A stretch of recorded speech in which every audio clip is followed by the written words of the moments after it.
Welcome to the Rise to the Challenge podcast. Joined today, he's the co-founder of Diabetes Sports Project, healthcare executive sales director, and type 1 athlete. It's Eric Tozer. How are you doing today, Eric? Hey, I'm doing great, Alex. Thank you for having me. Thanks for the time. We're so excited to have you on the show to talk about your rise to the challenge. What we like to do with all of our guests is go right to the beginning. Talk about where you're from and what were you involved in growing up? Yeah, so I was born and raised in Sacramento, California. Grew up kind of playing every sport under the sun. From t-ball to basketball, soccer, swimming, golf. You name it. I have an older brother and a younger sister, and we were always outside doing something fun, right? Played kind of started focusing as I got older and just dialed into soccer. That became kind of my sport of choice. Kind of later in high school, and then went on to play soccer in college. Was captain of our team for a couple years, and we got to the national championship. We lost, but we still got there for the first time in school history, which was awesome in its own right, and just a bond and a team and experience that I'll never forget. And I half joke that what I learned in college through being on the team, teamwork, how to win, how to lose, dedication, right? I mean, just there's so much that we learn from sports, and I joke that I learned more on the field than I did in the classroom, which obviously isn't true. I got a wonderful education, but those days were certainly special, and I'm obviously 15 years later or so, 16 years later, still close with a lot of those guys, and it was an experience I'll never forget. But and then I was actually diagnosed with type 1 a month after graduating from college, so it was quite the turn of events, I guess.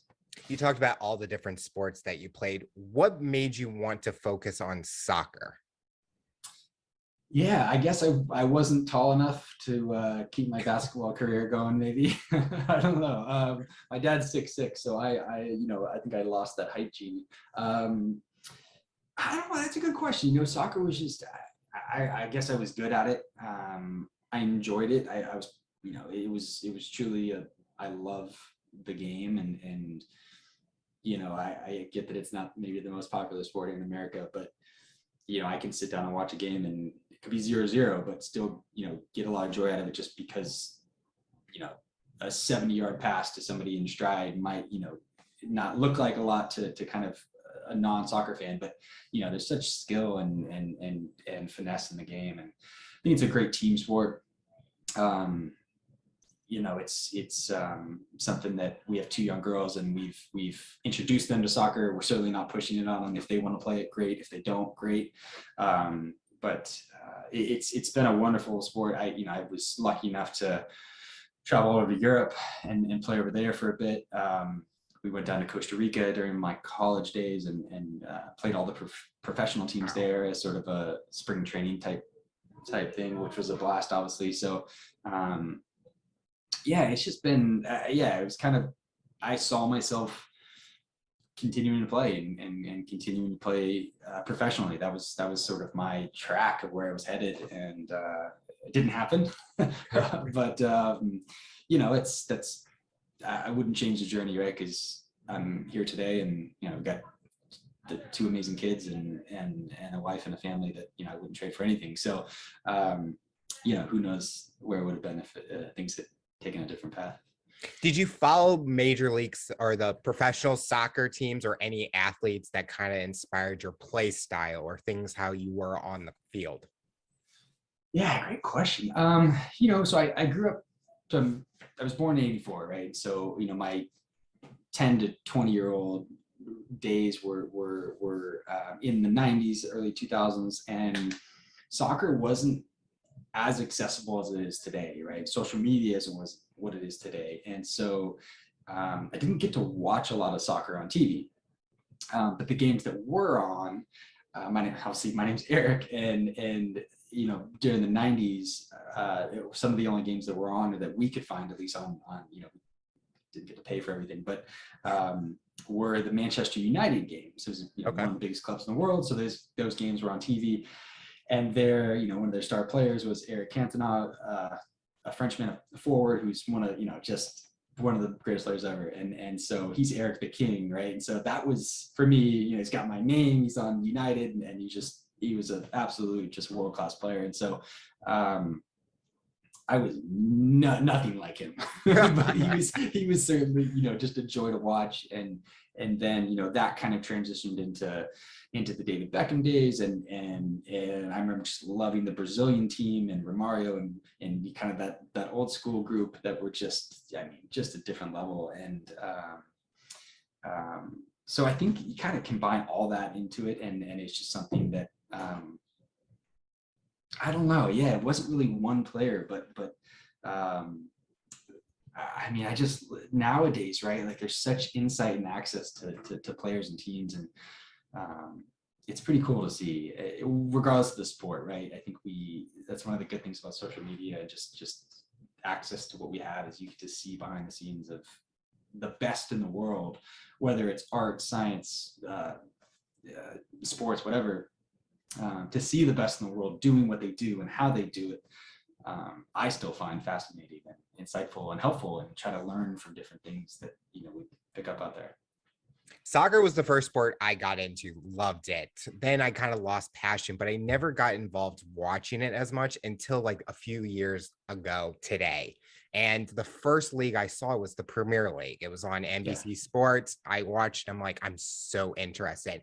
But I was very familiar with Landon Donovan, who played for the Los Angeles Galaxies when he was playing. But I didn't pay attention to the MLS and those kind of teams. But lately, it's just enjoyable. And I think a lot of people say MLS soccer, it's so boring because there's not much scoring and stuff. But I go, I could watch it all day long. I mean, they're running up and down the field doing all these crazy passes and stuff. And luckily, there's a team close to me now, which I haven't gotten to go yet, but it's now on like that bucket list. Okay, I need to go to Sporting KC because it's only a few hours away. But I think it's just so interesting that both of us, Premier League was the first interaction with soccer as watching it, and we're from America where MLS is that major thing for us.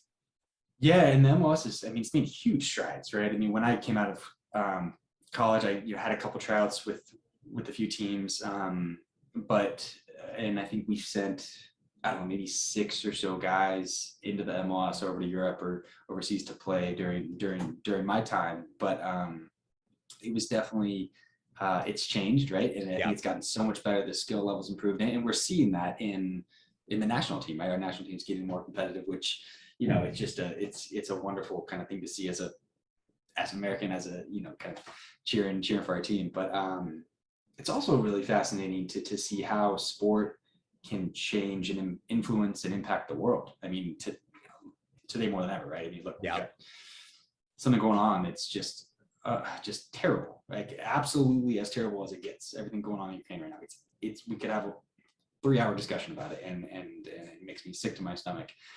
And I think it's really fascinating and to see how, and I don't know enough about it, right? I need to do more education, but just the impact that sports has, right? You see, I think FIFA has banned Russia from some of their games, which is huge, and so it's terrible, and it just blows my mind. But sport has the power to do so much, and just inspire and bring communities together, and people of you step on the pitch or the court or the whatever it is, the field, you all abide by the same set of rules. There's no color, there's no religion, it's all level playing field, no pun intended, right? And like that's I think what's so powerful about it, and I just love it. It was Nelson Mandela had a great quote about sport and how it can change the world, and that's something where that kind of tied into why we started DSP. I mean, sport is such a wonderful thing, and you mentioned Landon Donovan. I actually had the chance to meet him at a type 1 diabetes event, ironically, here in San Diego. And that was one of those kind of, it was right after I had done the World Marathon Challenge. And so he was, we were introduced, and I was completely geeking out, right? Because I watched this guy play in MLS, and I, cheered for him on the national team, and just everything you can imagine. And And so it was really special to like, be able to meet him in person, and he's spent time in California, and so that was pretty fun. But yeah, he's a good dude.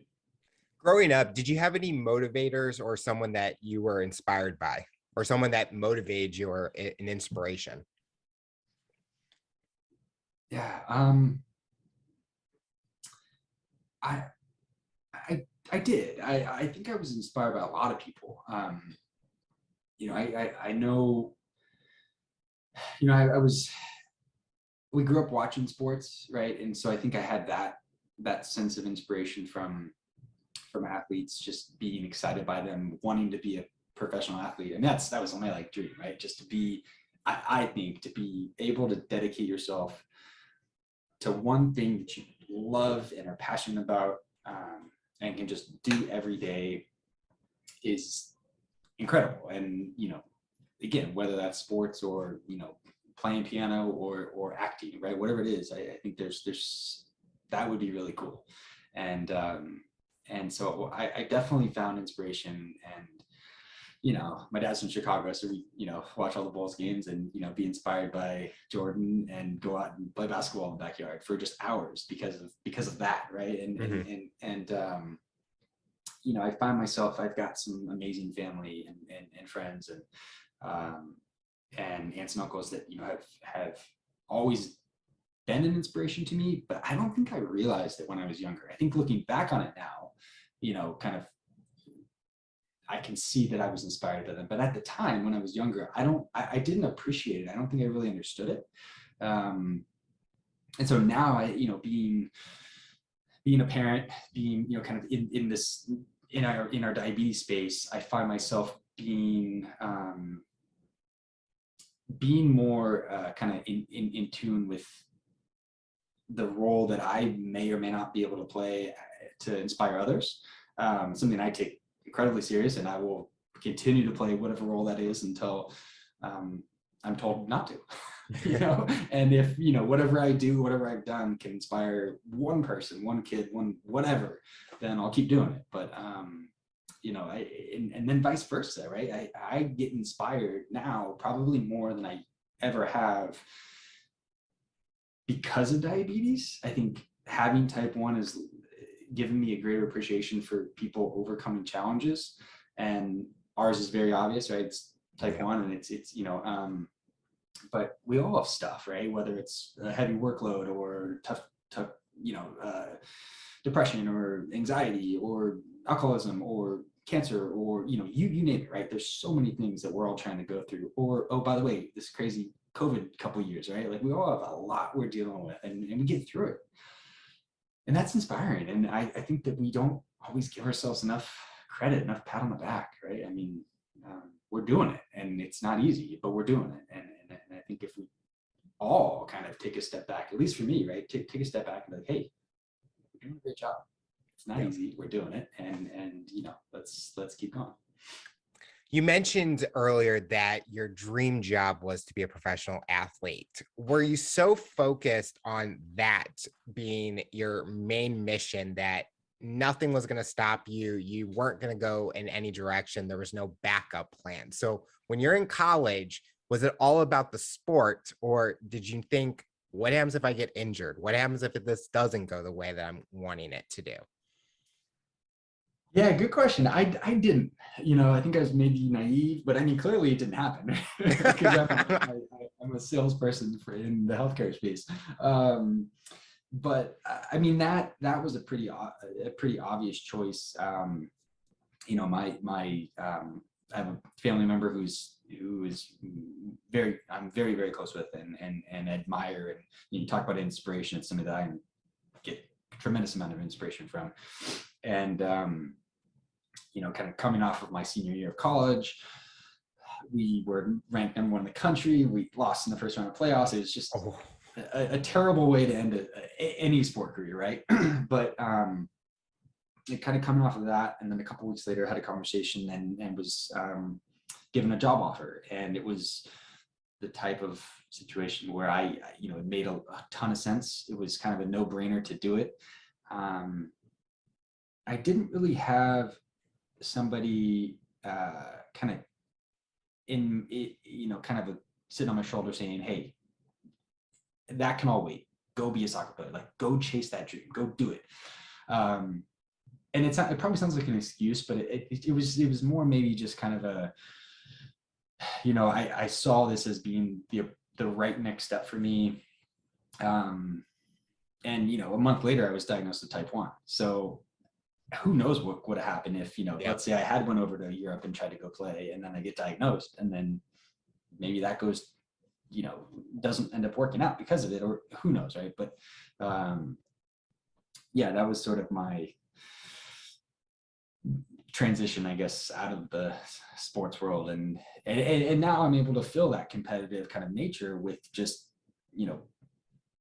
marathons, or doing the 7 marathons, or triathlon, or kind of being competitive in other aspects of my life. I'm a salesperson, so I bring that competitive nature to work, and wanting to be the top salesperson, which helps drive me in the professional space too. Similar to your experience where soccer was so important for you, when I was in college, I wanted to be a sports management major. I'm like, sports business, can't go wrong there. Loved both of it. And I think I'm going into college and I'm thinking, what happens if this doesn't happen? Because sports jobs is, you got to be at ticket sales, the very bottom. And I'm thinking, there's a lot more that I can offer. And so I just started finding things extra to like build that resume, build that skills. And then I get to college, or the end of college, graduating, and there's not much out there. Or I got to move to a completely different state. And I tried applying for that.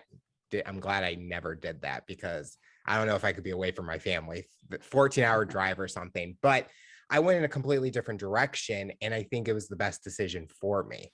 And so I think when you mentioned that you took that sales job, you still found your passion in sports later on, but you still get to you have that comfort of financial, but you still get to enjoy that athletic side that's been inside you forever.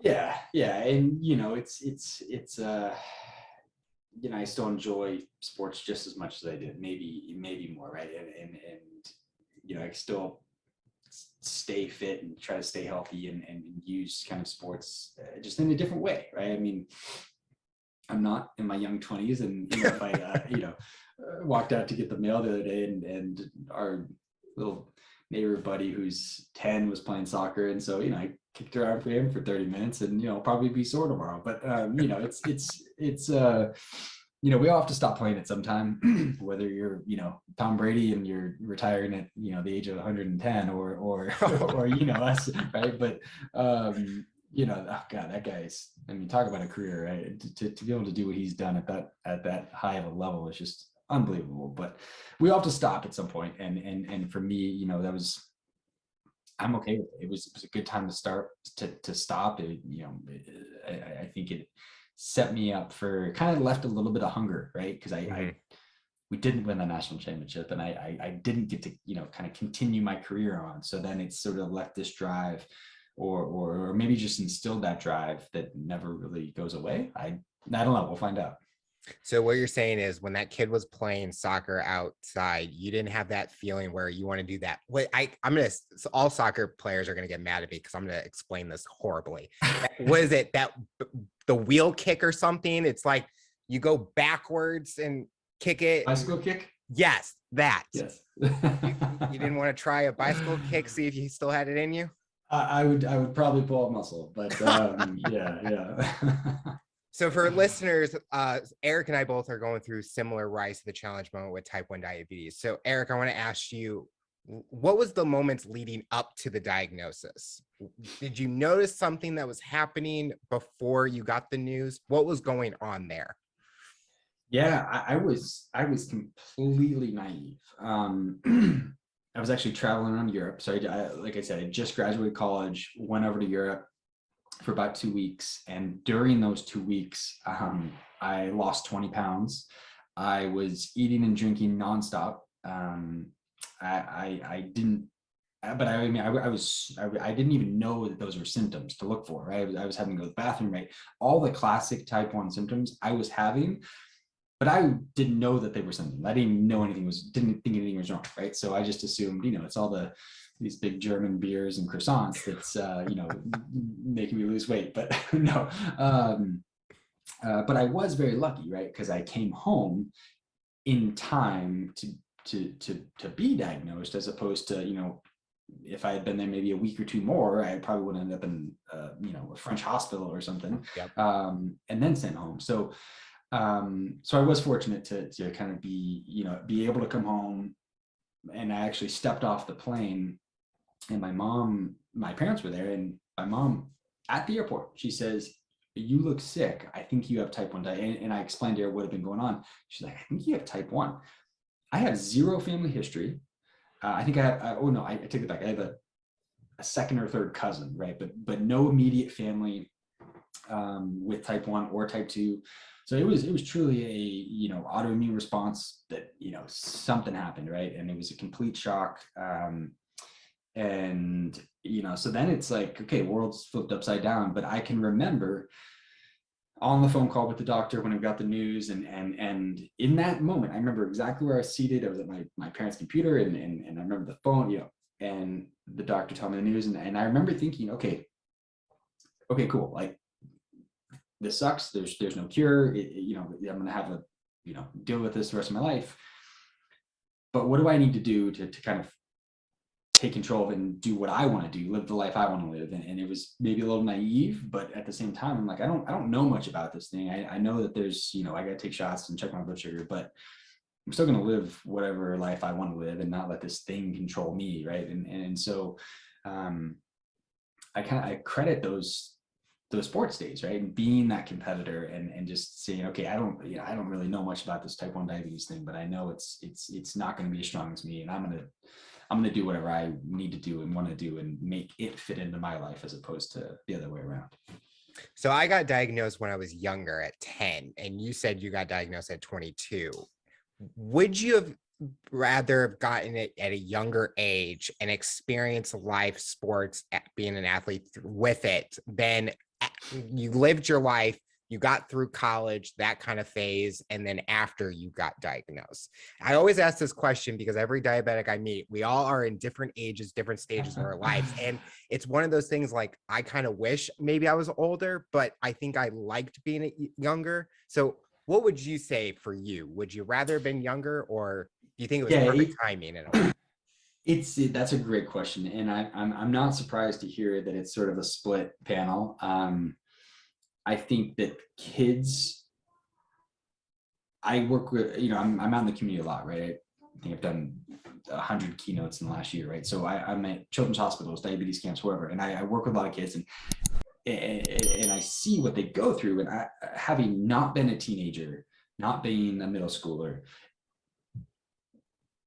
to see what they go through. I mean, kids can be cruel, they can be mean, right? And you don't want to be the odd kid with, some device on their body, or, that can't do this or can't do that, right?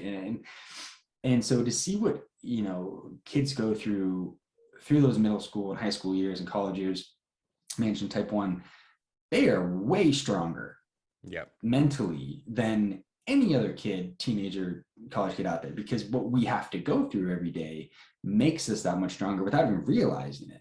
And so I think that I think I got off easier, right? Because I was 22. I was able to kind of manage it. It was less of a burden on my parents and my family. I was able to go through those teenage years, middle school, college years, and not have it be something that was potentially very dangerous, and people who were diagnosed, 10 to 5 teenage years, whatever it is, I hear those people say, well, I don't know life without it, right? A good friend of mine was diagnosed at 2, right? He doesn't know anything. He doesn't know a life without diabetes. So on that, I can understand how people say that, but I think that there's just a challenge that comes with going through those early years with a pretty terrible disease that can be quite dangerous. And having had a moment where 2008. So it was only about 2 years and maybe 3 years, 2009, 2008. Yeah. So, I was a couple years into my diagnosis, and I ended up having a seizure in the middle of the night from a low blood sugar. And, it was, thankfully my wife was there. Right. And, she was able to call 911, and they were able to come in and help. But, gosh, had I been traveling, had I been on the road, who knows? And that's somebody who has, good health insurance and access to tools. And so, it's one of these things where, thankfully after that, I was able to get onto a CGM, and, the technology certainly helps and makes management that much easier. But, yeah, I think that if I could choose, I would be diagnosed later in life, just because you then have the resources and kind of the ability to manage it maybe a little bit better, but I don't know, right? Because type 1 parents, they are freaking rock stars and just, absolute saints on earth, and just, goodness gracious, what they go through. I mean, I can't even imagine. And being a parent, I can't imagine the not 24/7 worry, which is just mentally, physically, and emotionally just draining and taxing. So yeah, it's a tough one. You talked about like inspirations back earlier in the interview, and you just mentioned parents. And I always have to thank my mom, because I feel like I put her through so much with my journey as a diabetic. I mean, when I was living at home, there was a time where my whole spring break, I was in 2 hospitals because of I'm not even going to try saying the word because they're all long words, but very high blood sugars all the time. I think DKG or I don't even remember. Yeah. There's so many words that I can't even remember.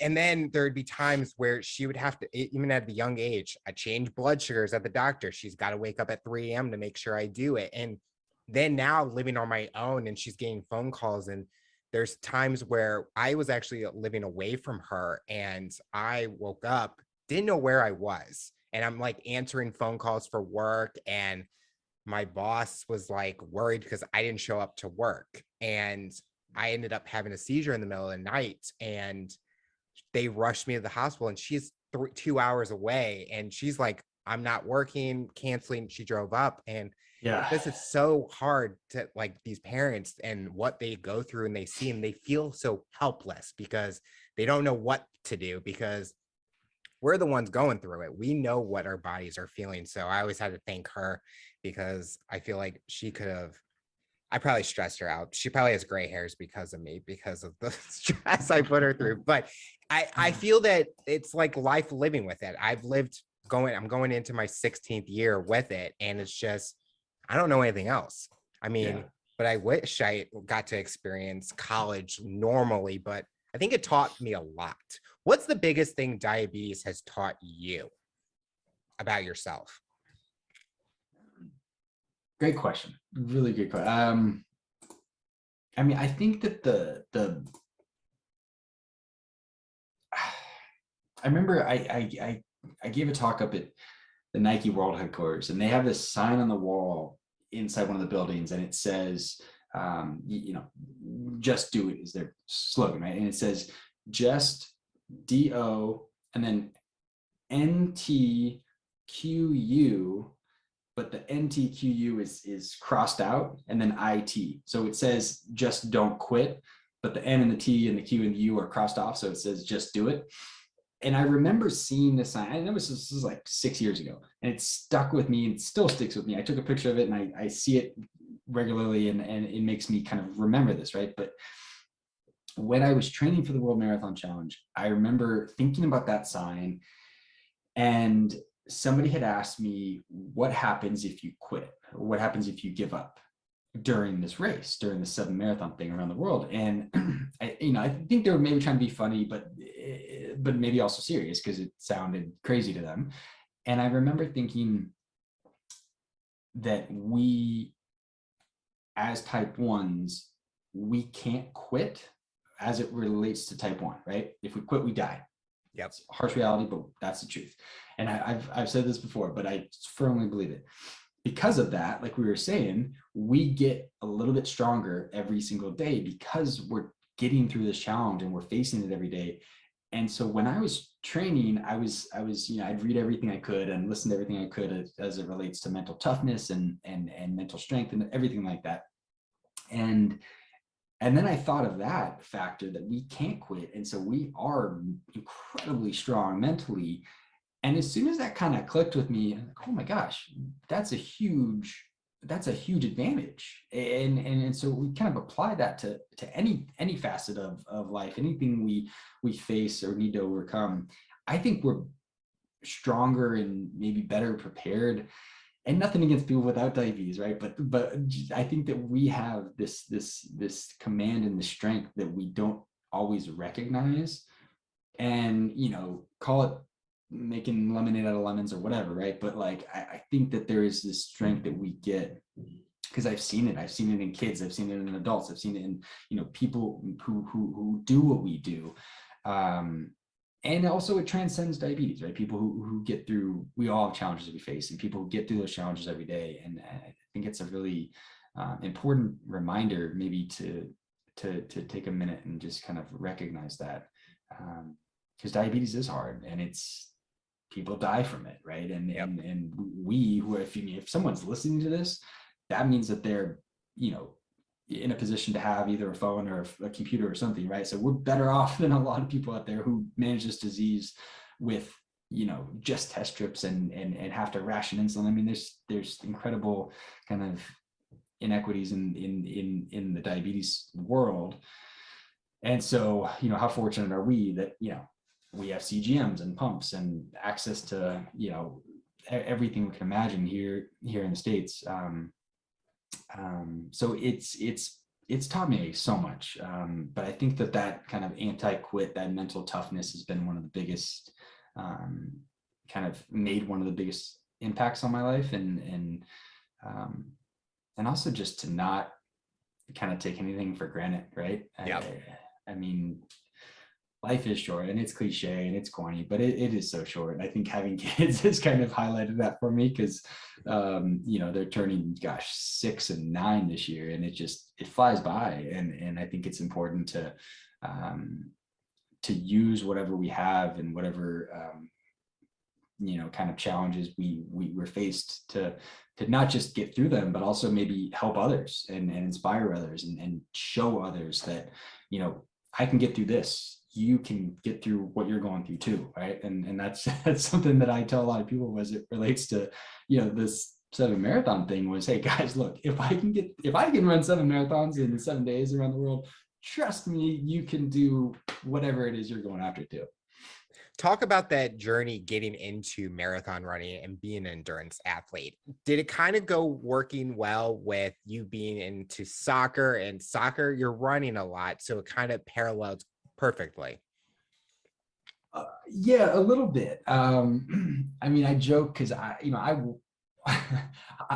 never did cross country or track and field, so I still to this day don't feel like a runner. I haven't played soccer except for the neighborhood kids. I haven't played soccer since 2006, right? So it's been 16 years. But what I mean is I don't feel like a natural runner. I've had to teach myself how to run.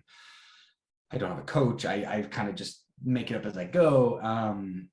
So getting into endurance sports was very much an accident. I had a boss back in 2000, 8 or 9, back in there, and he was a multiple Ironman guy, and he one day said, hey, let's I'm taking a couple guys on a run, I'm helping them train for an Ironman, why don't you come and join us? And I was coming off, I was relatively in kind of still my soccer shape, and so I did pretty well. They were doing a bunch of hill repeats, and soccer players, we can normally run, and so I did pretty well. And on the way back to jogging back to the office, he says, so do you know how to swim? And I grew up swimming on a swim team. And he's like, do you know how to ride a bike? I'm like, well, I can ride a bike. I've never ridden anything beyond like a Huffy, but yeah. And a couple months later, he signed me up for a half Ironman. And, so I kind of just jumped in the deep end, and that's kind of how I got introduced to it. I enjoyed it, and the culture and the lifestyle that it brings. And then a couple of years later, I think, 2 years later, we did the Run Across America, where 10 of us total with type 1 diabetes, we ran from San Diego to New York City in 15 days. It was about 24, 25 miles per person per day for those 2 weeks. And we ended on World Diabetes Day, which was pretty cool. So I think after that, I kind of couldn't ever say that I wasn't a runner anymore. But it's still, I mean, I kind of have progressed there over the last 10 years to just, I've done a few marathons. I think I've done 3 marathons. And then I did the World Marathon Challenge. So, I more than doubled it in that effort, but that was part of the reason I did it, right? I wanted to do something that was way beyond my kind of comfort zone and just out there in terms of like, I don't know. I mean, most people probably think I can't do it because they're probably, somewhat right, but I'm going to do it because it's so much bigger than me. And it's not just about me. It's about our community and showing people, like we said, right? If I can do this, and you can go sign up for swimming or go to ballet class or whatever it is, and, take away some of that fear, add some confidence. But yeah, endurance sports in general, running. I mean, I'm, if I do, when I'm training, I'm up at 5, getting training in before the kids wake up so I can do breakfast and get them to school, and before I start work, right? And so if you're doing that, then that means you can't be up, drinking every night and staying out late and partying. And so it's just kind of a healthy lifestyle, and that's something that I appreciated about it and I like about it, is that it's a healthy balance, and stay hydrated and eat well and get lots of rest and focus on things that I think are important. And I have to work hard so I get my work done so I can play with the kids, and I play with the kids so I can be a good dad and do everything else, and kind of it all just kind of feeds in. With diabetics, sometimes the blood sugars, insulin sensitivity plays in a factor with working out and athletics. Has that ever been a challenge for you when you're training for a marathon or you're preparing for an athletic competition?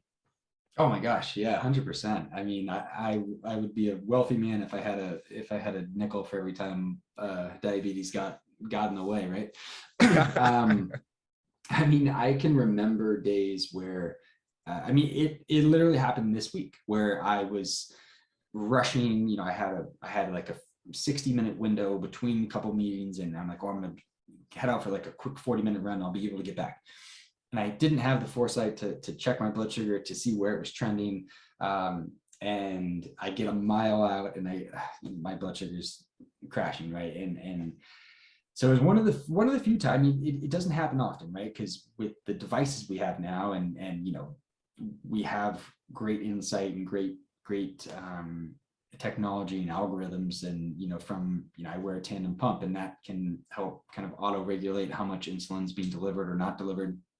I wear a Dexcom CGM, so I get that, every 5 minutes I get a reading and a trend arrow, and I mean that's incredibly helpful. So it's really, the onus is on me to kind of have messed that one up. But I think that there's, the way I've kind of looked at it, right, is that I really don't like the word failure. I think it's like kind of a bad word, right? But I think like Jordan said, right? We either win or we lose, or we either win or we learn. And that's kind of been my approach to diabetes management, right? I used to get pissed. I'd get mad if, my blood sugar was out of whack and I had to not do something because of it. And then I had just that little mindset shift of like, okay, I'm not going to get mad. I'm going to use this. That's an opportunity to change something so that it doesn't happen again, or it happens less. And you do that enough, you make enough of those little changes, that's going to add up to bigger and bigger improvements, right? And so that's been something that I've kind of given myself a break on, I guess, so to speak. And again, now we're going back to, being competitive and being competitive with myself and being competitive with my type 1. But that sort of shift of, wanting something to be a learning opportunity, and so it doesn't happen again, or it can happen less, was a good shift for me. I think learning is the biggest thing that I've experienced, because when I first was working out, I felt defeated if my blood sugar wasn't staying good throughout the time. And I wasn't doing the sensor at the time. I've only started doing the sensor recently, but this last year I've been on a huge fitness and health journey on myself, because one, I knew I needed to do it for myself to feel confident, and it's been amazing. But when I have those moments where I'm getting on my bike and blood sugar is already low, I'm like, well, now I don't feel like doing this now. And I just feel horrible the rest of the day because I didn't get that workout and I don't feel good. But it gave me a time that health and my safety is important, because I didn't want to get on that bike and I just go completely low throughout the 45 minutes doing it. So it's definitely a learning experience. And I think every diabetic that I've even talked to that does fitness, they are always learning, because everyone's different. You can't say you have to do it this way and it's going to be the same. Everyone's lifestyle is so different. And I think we all learn, and it helps us grow as individuals. I think it's just, like you said earlier, it makes us stronger, because every diabetic, they're just stronger each day that they're able to learn and achieve something through it. Yeah. I mean, you said a couple of things there that really resonate, right? It is so different. When we did that run across America, it was 10 of us, all, I think we were within the ages of 25 and 45, maybe young 40s. We all did it differently, right? Yeah. I mean, there was another guy, we were almost the exact same age, exact same height and weight, and we did it crazy difference, right? And so it is such a unique disease. I think until you have it or you're in it, you kind of think, oh, type 1 diabetes is just a general thing that everyone has the same, kind of response to. But another thing I would add is not to give yourself a hard time, right? If one workout defines our success or not, then we'd all be done, right? and that's kind of, I had the exact same thought that you did this week when I had that situation happen. I didn't get the run, and by the time my blood sugars were back up, I had to jump into my meeting, and so I missed it. And it was, I was kind of frustrated, but then I'm like, you know what, one day doesn't matter. Now if this happens every day for a week and I miss a whole week of training, now that's a different story, but one day isn't going to matter. And, I think that we need to give ourselves that break. So you need to give yourself the break, and just think that that's, again, it's going to help for that next time, right? So that maybe 30, 45 minutes before that next workout, you guys down, see what your numbers are, and kind of prepare ahead of time. But also, being in that situation enough times where the next time it happens, you can say, okay, you know what, I'm going to have, this gel here, because I know it's going to bring me up fast, and I'm going to go fill up my water bottle for 5 minutes and maybe, just stretch for 5 more minutes. And then 10 minutes later, your blood sugar is back up and maybe you could do it. I don't know. Right. But I think being in that situation enough gives us that confidence and that kind of skill set to adapt to whatever situation type 1 is going to throw at us, because it's going to be different. It's going to be different for you and me. And I think that's, kind of the power of one of the good things that, social media can bring, right? Is that, and again, this is why we started DSP, was that knowledge base of all those experiences is incredibly helpful. And I don't think people should have to pay for that, right? Like, so if we've all been through it, you've been through it, so you can help educate people. You can kind of share it, just in sharing your story and sharing that story alone, you can help somebody out there, which is, I think, is really cool. You talked about that you got the opportunity to do 7 marathons in 7 continents. Is there a specific moment that was kind of that experience that was like, wow, I'm running across this area or this spot that you wouldn't think that you would get the opportunity to? Oh my gosh. I mean, kind of the whole thing, right? I was very conscious of, and I will give you an answer, but I was so conscious of the fact that how often do we get the chance to push ourselves to a limit that we're not sure where it is, right? B, kind of having, call it 10 days to be away from work, away from family. I mean, it was a time where I was very appreciative of it, because I knew it's a rarity, and it added, extra stress at home, right? Because now, we've got 2 kids in mind, so Yep. I'm not there to help, and it takes time away from work, and so I'm gonna have to get caught up there. So I was very mindful of wanting to maximize the opportunity, and I was pretty kind of narrow vision on it, right? And like not I was so clear on what my purpose was, and what my job was to do, that I really didn't, I kind of had blinders on in a sense. But at the same time, I mean, so we went Antarctica, Cape Town, South Africa, Perth, Australia, Dubai, Madrid, Spain, Santiago, Chile, and then Miami, Florida. Wow. 7 amazing places around the world. And, I'm going to have to go back to all 7 because we didn't really see any of it, right? But I mean, I could tell you 10 minutes, 20 minutes about each one of them. They were absolutely incredible in their own. Each one was so unique.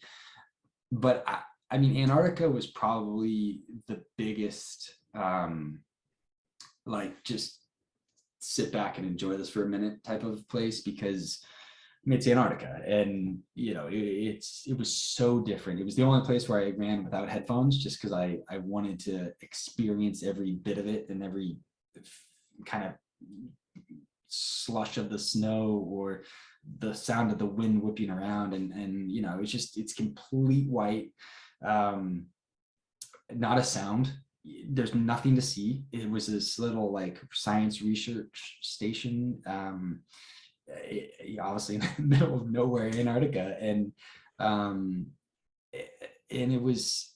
But I remember just I was getting off the plane, and we ran essentially a loop around the runway. So we ran it 11 times or so, 11 and a half times around this big kind of oversized track, if you will. And I remember just sitting there looking, and kind of, being at one end of the oval, and for a minute kind of just being alone, because we were spaced out enough where we weren't all kind of on top of each other. I remember looking around just thinking, like, this is pretty cool, right? To be as far away from anybody and anything as I'll ever probably be in my life, right? And be doing something as cool as running a marathon. So that was probably the one that kind of jumped out. I mean, each of them though, I mean, like Cape Town the next day, so we went from sub-zero temperatures to almost 100 degrees temperatures the very next day in Cape Town, and that was absolutely stunning and beautiful. Ran along the water there, and you see Table Mountain and Lionhead. I mean, it's just the scenery there was stunning, and a place that I've always wanted to visit. Australia, the same thing. Dubai was really cool. We ran a 1 mile stretch along the water, and going one direction, it was the background was, or the what we were looking towards was the sailboat building, and then when you turn and go the other direction, the backdrop was the Burj Khalifa. So these 2 pretty iconic buildings, and it was middle of the night. I'll never forget the Burj Khalifa is so tall that it was above the clouds, and it was lit up at nighttime, so you could see like the lights of the city, the clouds, and then the Burj Khalifa still sticking out on top of it. It was pretty cool.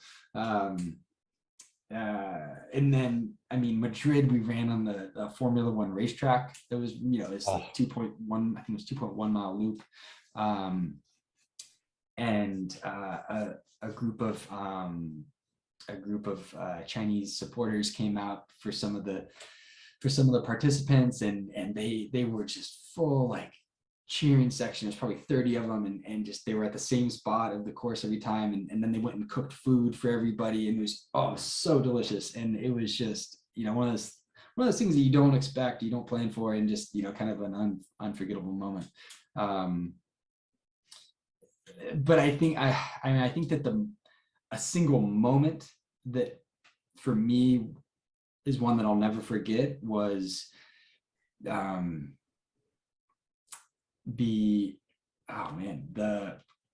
final 20 steps in Miami. My wife and girls were there, and I somehow had the thought to, bring them in and kind of walk the last, 20 yards with my daughters. And so that is something that hopefully, I know for me, it's obviously unforgettable. I'll take that one to my grave, but just unforgettable moment that I certainly cherish, and having them there, and hopefully they can remember that one, and I think they do. They've said they do. So that probably, if I could sum it up and just pick one memory, it would be just that little bit. During your time running in each place, when you're thinking about you're a diabetic and you're accomplishing these different areas and sending a message to all diabetics saying, we can do anything, was that kind of an honor for you to be out there and saying, we're able to do anything we put our minds to? Look at all the athletes, look at all the big CEOs that have diabetes, that we are able to accomplish everything that we want. 100%. I feel so privileged to be in the space. I mean, I like I said earlier, I'll do it till they tell me not to. I mean, I think that the wonderful thing is that I'm inspired by countless people out there in the diabetes community, right? And I think it's been wonderful to get into the community more. I mean, there's so many examples that I could list off, right? People in sports and culture and science and the arts and music. I mean, they're everywhere. And it's just, I mean, you Google type 1 diabetes and you find, how many people, right? And so it's really cool from that regard. I think that to see how our community's grown, and what I think is really, really important is such a subtle word change, but people used to say, can I do this with type 1? And I used to hear that for years. And now I'm starting to hear, and I'd be curious to hear if you think this too, but I'm starting to hear, how do I do this with type 1, right? And just that one word change, can and how. People no longer think like, I can't do something with diabetes. Or if they do, it's maybe fewer and fewer people. People are starting to say, how do I do this with diabetes? And that, I think, is a really important point to make, that people, that stigma of I can't do stuff because I have type 1, I think that's starting to go away. I hope it is. But again, I mean, it's these amazing examples around the world that kind of lead by example. And I was incredibly privileged, and I didn't know what the response was going to be, right? I kind of put it out there on Instagram and Facebook, I think, and said, hey, I'm going to, do this 7 marathon thing. And here we go. And I didn't know, people were going to follow. Are they going to care? Are they going to think I'm, silly or, and then it wasn't until Cape Town, so the second marathon, that I started to see the response, because we didn't have Wi-Fi on the plane. And so we had a plane with us the whole week. And so we would land in whatever country, everybody would turn their phones back on and, get caught up on texts or phone calls or whatever. And so it wasn't until the second day that I started seeing the messages come through and really saw that people are, finding this cool. And then the messages came through. So I would read every single one in, that hour or 2 hours or 3 hours or whatever it was, from the landing in the country to starting the race. And it fueled the hell out of me, right? To see that people were excited by it and getting something out of it. 100% helped me finish it. And again, I've said it before, like, that's why I did it. And so it was that kind of why, people talk about in books and stuff, right? Like, go find your why. For me, that was so obvious. And so I think it was a true kind of driver to my success. For me, it was before, when the first few years, I can't do this. Like, I'm not going to be able to because of the diabetes. And as I gotten older, I'm always like, I'm going to do this. How can I adapt to make sure I do this? Because I'm not going to let something because when people look at me, you probably can't tell I even have it. But if I'm showing you the devices, they can now understand what I'm going through. And when I tell them, okay, I have to adapt to be able to, they're like, oh, that's fine. And I think I'm going to, I always say, when I was an athlete, I'm the wild card. I'm the underdog. So I'm always trying to prove people wrong because people underestimate me. And that's what I like is people doubt that I can't do it, but then when I do it, they're like, wow. And so that's how diabetes has taught me that nothing's going to stop me from doing anything I want. I'm going to get out there. I just have to tell myself, you go do it. That's right. That's exactly, and figure out how to do it. Right. I love that because the body will do what the mind tells it to. Right. I mean, obviously there's extenuating circumstances, but for the most part, right, if we, that whole adage, right, set your mind to doing something, right, it's so true. And I think that there's such strength, and I'm sure you could talk to any high level athlete or coach or sports psychologist or whatever, and they would agree it starts with the mind. And that's such an important part to get. It's just, you know, and hopefully people are seeing that now, right? They're seeing, you know, Mark Andrews in the NFL or Jordan Morris in the MLS, or, you know, I mean, there's so many examples out there now. And I think what it's done is just what you said. It's kind of taken some of that doubt, that question. I think there's always going to be that concern and that fear, which there should be, because it's a dangerous thing. And we've both, you know, had tough experiences with it, and you know, I don't want to say near death, but near death experiences with it. Oh, yeah. And like you said, I've said that same thing before, right? People look at you, they look at me, and they think, well, here's a, you know, relatively healthy person, and you know, but you know, little do they know, one click wrong or two clicks wrong of insulin, or you know, you get a, you know, you mistakenly get a full sugar drink instead of a diet drink or whatever, and you know, that's going to be a huge problem. And so there is that opportunity, which is another reason I kind of do what I do, right, is to educate not just type ones, but the world as kind of a whole, right, to say, hey, there's, you know, there's two types of diabetes, there's type 1, there's type 2, and you know, this is what this is what that is. And yeah, there's lots of important work to do, I guess. I would like to transition into your content creation. As we started out professionally networking, and that's how we were introduced to each other, to now we're connected through social media platforms. Your content that you create is very, I would say, entertaining and positive within the diabetes community. I always remember there was one that you were doing something with making a drink, and it was during the summer. You probably posted a lot, and it's just Oh, the one yes, that, yes, yeah. it just stuck to me because it's just positive with what you were doing with diabetes and the creation. But talk about the Diabetes Sports Project and the network that has gone around with it. And plus, social media is a great way where people all over the states and even all over the world can post and showcase the diabetes community. Yeah, social media, I you know, I have a love-hate relationship with it. I feel like I'm terrible at it, but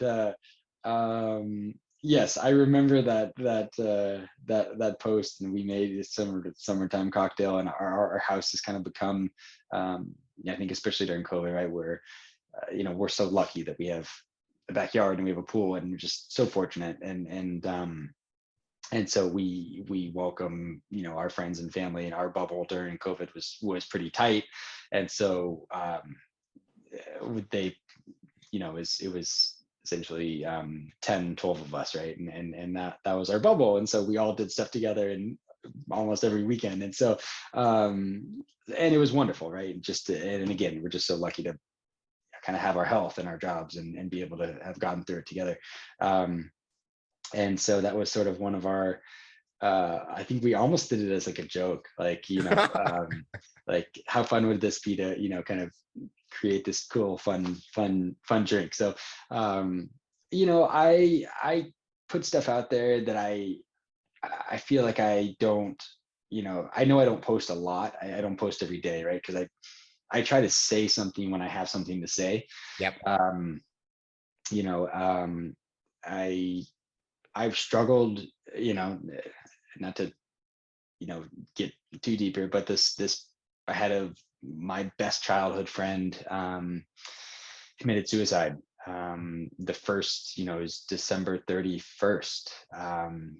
So kind of a tough start to the year, right? For all of us who know him. And I went a while without really knowing how to deal with it, how to handle and process those emotions and those feelings, and what to say, what not to say. Well, I'm still working through it, right? From my understanding, is it's a process, and everybody handles it differently for different periods of time, and it's a unique thing, right? So I've been, somewhat kind of struggling with it, because I think that social media is wonderful, but then, at the same time, with everything going on, like, I don't know, I kind of, on the same time, like, I have a hard time posting about, my run when there's a war going on. Like, I kind of struggle with it. So I think that there's a need for social to media to be positive and encouraging and real. I think that there's I don't know, and I'm probably sounding too negative about it all, but I think I posted that I feel like if my girls were to see this, and they're 6 and 9, right, but in 10 years, if they were to see what I post, how would they feel about it? How would I feel about Yep. them seeing this? Or, insert whomever in there, a kid with type 1 who looks up to me. Like, what if he sees this post? How or she, how are they going to feel about it, right? Or their parents, or my boss, all right? So I try to, I don't know, I probably overthink things. I know I do, but I try to be mindful of what I post and have it be hopefully important to somebody. I should probably do more just like fun, goofy stuff and just post all the time. But it's given us this great ability, like you said, right, to connect with people and form relationships. I mean, that are not, they can be just as important as physical next door neighbor type stuff as it can be virtual. And I think that there's great power in that, and to know that whatever we're going through, positive or negative, we're not alone. And I think there's tremendous power in that community. We started Diabetes Sports Project with 8 of us, all with that same focus and that mindset of, as cool as it is that we've done this or that or the other thing, if we don't use those as a way to inspire, to help, empower, educate, right, pool our knowledge base together to help other people, kind of missing the big picture. I'm really proud of DSP because we are run 100% on volunteer basis, meaning myself, and everybody involved no one takes a penny from it. So any money we raise goes towards creating, community events, where we bring the type 1 community together.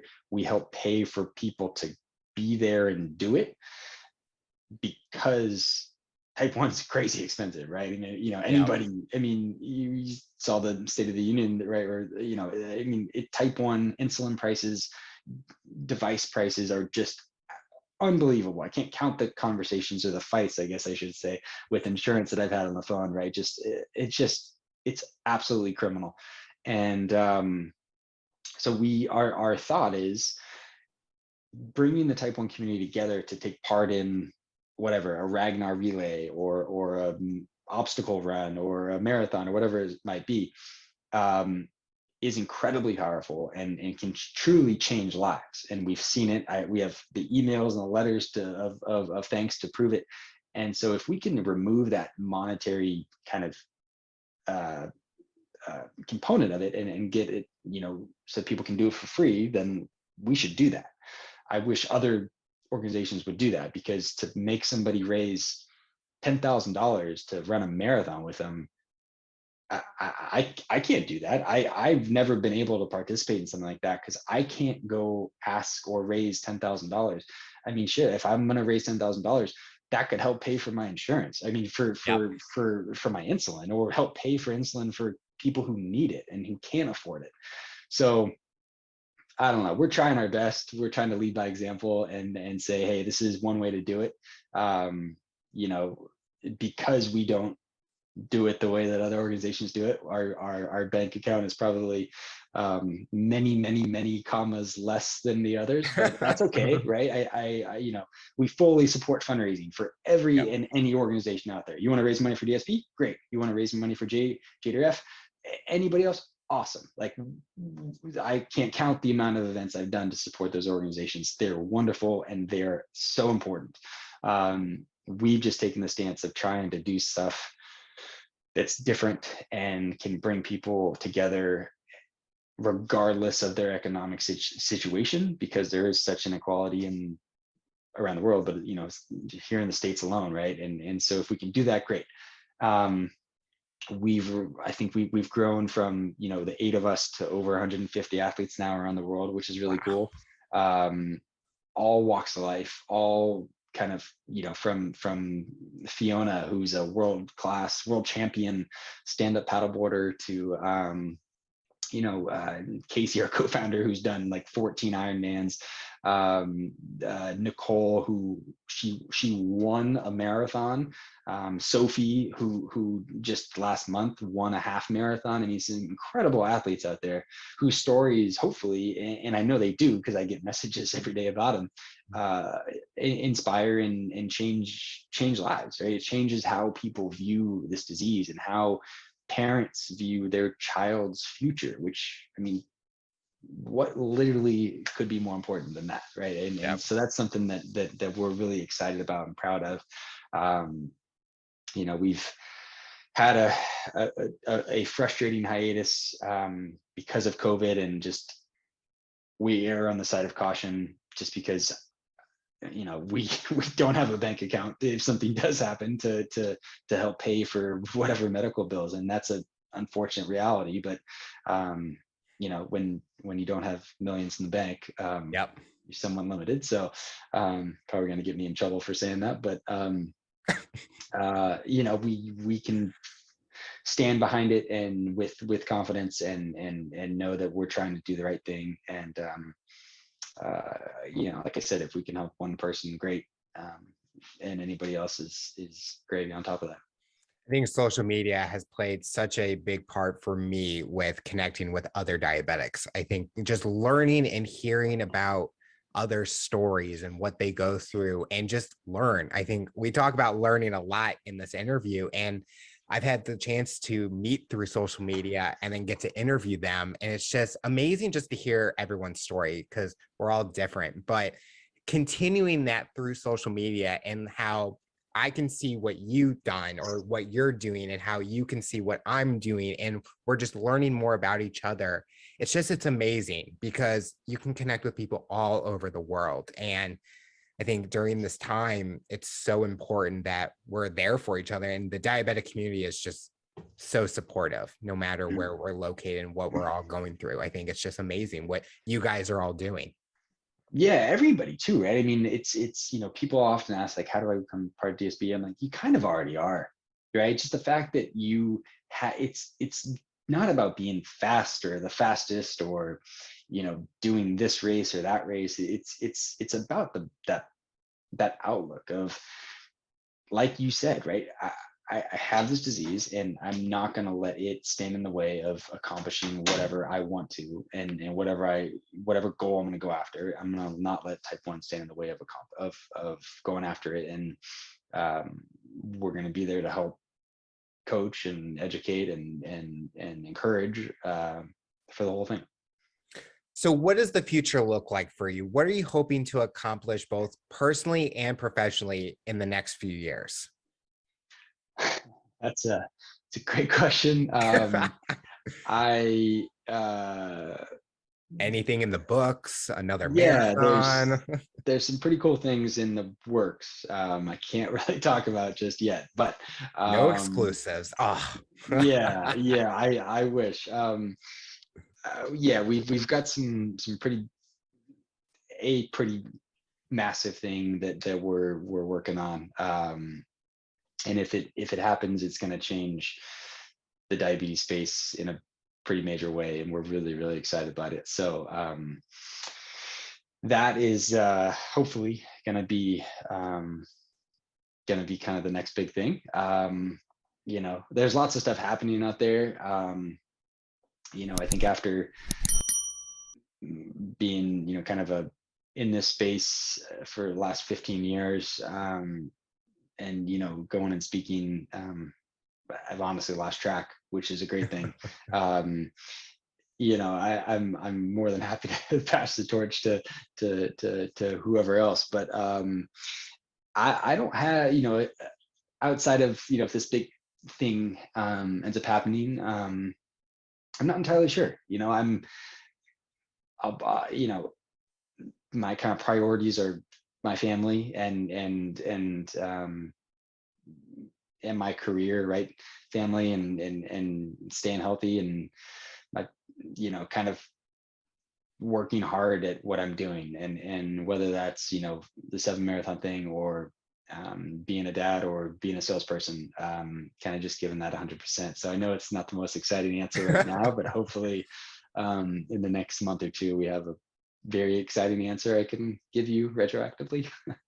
I mean, everyone I asked, everyone has different ways that they answer that question, because when I say a couple of years, day by day, we don't know what's going to happen. Anything can happen nowadays. But the final question I'll ask you, for someone that's listening to this interview based on your journey and experience, what tips or advice would you give them to overcome obstacles, accomplish their goals, and rise to the challenge?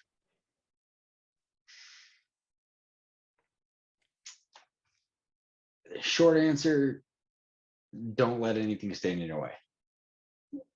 Type 1 or not, there's no need to let it stand in the way.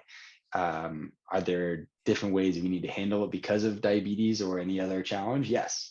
But I think that we as a community have that confidence now that the seemingly impossible can be achieved.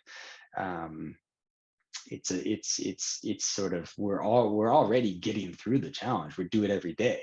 And so now it's, kind of just putting that goal, make it as big and scary as possible. Why not? Right? That's what's so powerful. So we have the choice to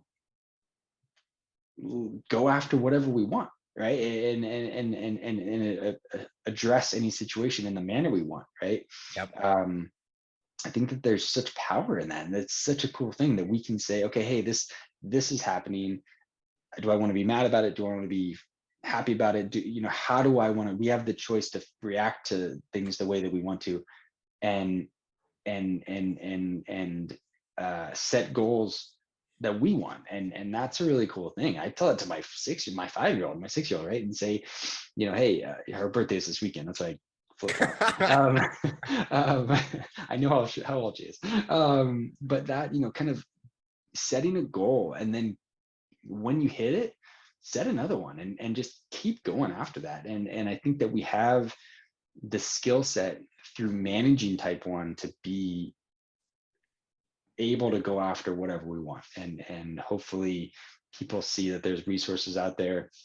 I'll put myself in that category, to reach out to and say, hey, any advice for doing this or doing that, and like you said, right, through Instagram or whatever, we can have these connections that can help us achieve whatever we want in life. Well, Eric, I want to thank you so much for coming on the show and talking about your rise to the challenge. You're inspiring so many people, and we're excited to see what the future looks like for you.